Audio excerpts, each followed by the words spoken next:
Indoor game হলো এমন খেলা যা ঘরের ভিতরে বা কোনো ছাদযুক্ত জায়গায় খেলা হয়। এই খেলাগুলো খেলার জন্য বাইরে যাওয়ার দরকার হয় না। উদাহরণ: দাবা, ludo, card game, puzzle, video game, table tennis.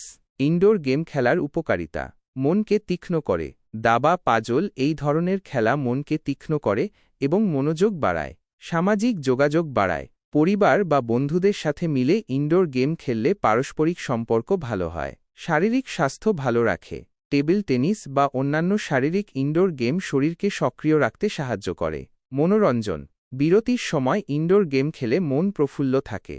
কখন ইনডোর গেম খেলা উচিত? বৃষ্টি হলে, শীতকালে, রাতে, যখন বাইরে যাওয়া সম্ভব না হয়।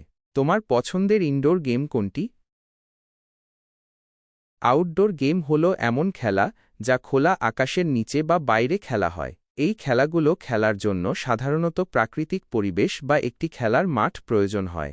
উদাহরণ: cricket, football, basketball, volleyball, badminton, tennis, hockey. Outdoor game খেলার উপকারিতা: শারীরিক স্বাস্থ্য ভালো রাখে। এই খেলাগুলো শরীরের বিভিন্ন পেশিকে শক্তিশালী করে এবং হার্ট রেট বাড়িয়ে দেয়। মনকে প্রফুল্ল করে। বাইরে খেলা মনকে প্রফুল্ল করে এবং মানসিক চাপ কমাতে সাহায্য করে। সামাজিক যোগাযোগ বাড়ায়। অন্যান্যদের সাথে মিলে আউটডোর গেম খেললে সামাজিক দক্ষতা বৃদ্ধি পায়। ভিটামিন ডি সরবরাহ করে। সূর্যের আলোতে খেলায় ভিটামিন ডি পাওয়া যায়, যা হাড়ের জন্য উপকারী। কখন আউটডোর গেম খেলা উচিত? সুন্দর আবহাওয়ায়, শারীরিক স্বাস্থ্য ভালো রাখার জন্য, মনকে প্রফুল্ল করার জন্য, অন্যদের সাথে সময় কাটাতে।